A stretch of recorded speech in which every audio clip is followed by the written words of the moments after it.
Quay ngay bao giờ đi.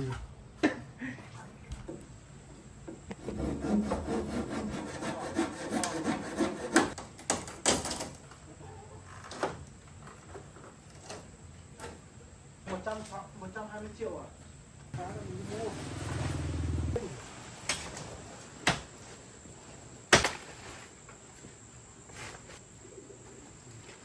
Đây cột nó thẳng này thì lệch nữa.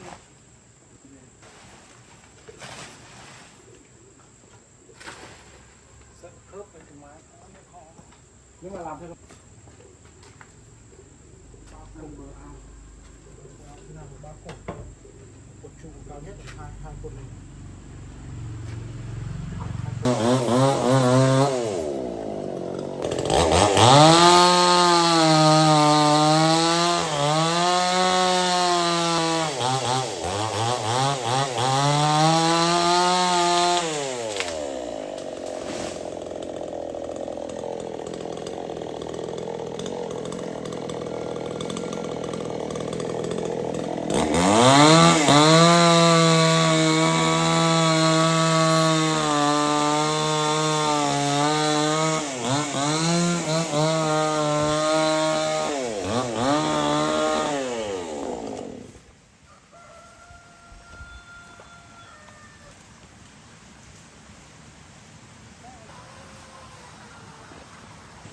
Mưa.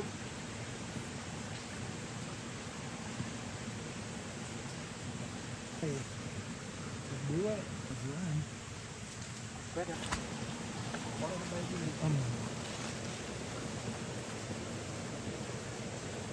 và ông này to đấy, không phải ông kia đâu.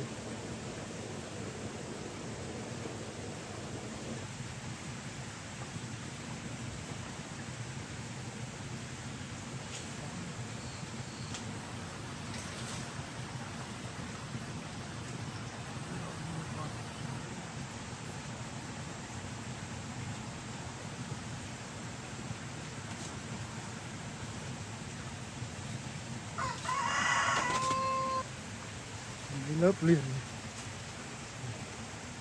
nó đốt cho thì sung mỏ.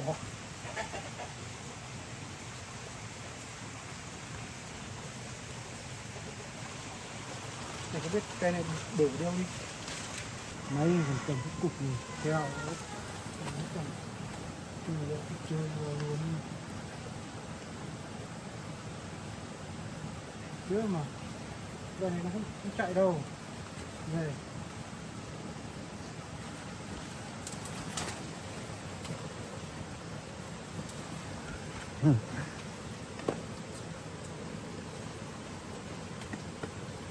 Ui, chín rồi à?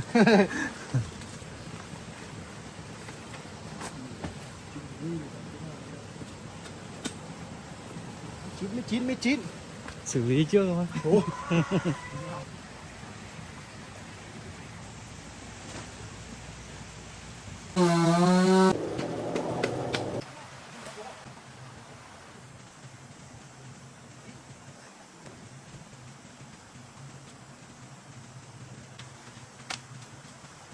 Mấy con ở trên đỉnh đầu ấy.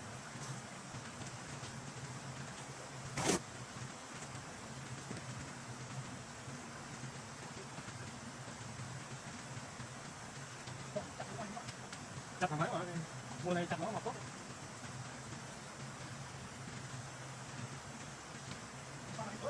Chuyện đâu.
mình lấy trong tháng là đi tôi tính mới bán được, xong được mình cho bán luôn. Người thấy mới ra tiền người Thế mấy đứa tầm qua dòng còn chơi một con được thì tầm 100 con hoặc là 100 hơn 100 con dùng Tết này. vào chuồng xong vụ Tết chuồng như này. Ừ. Vì rào cái lưới này là được mà, cái gà nó không biết bay đâu mà. Đúng không? Mình làm cái chuồng xe lên tầm một hàng gạch thôi cho mình láng bên trong ấy, cho đi ra đi vào mà. Mưa này phải nốt vào. Ừ, đấy cho nó vào. Không mưa này nó đi theo nước. Này chết đó. Mưa đấy chả là thích. Mít thì nào cũng đi Ngon đấy. Đây là mày nhiều. Đây là mày ăn thôi. Hôm qua phải lấy bán quả bé một tô. Quả cho tao một con đùng luôn. Không Nhưng mà chín, ngọt mà. chín quá ăn không ra gì. Phải chín tới là những quả này. Còn mình ăn phết. Còn được vào còn phải làm còn phải làm cái sao? Tôi nghĩ không phải bóc vỏ. Không bóc. Tôi mỡ này phải bóc. Bóc không. Mỡ sao cũng bóc vỏ. Cái này nó đến cuối đây. Cái này là 4-5 năm rồi.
Thank you.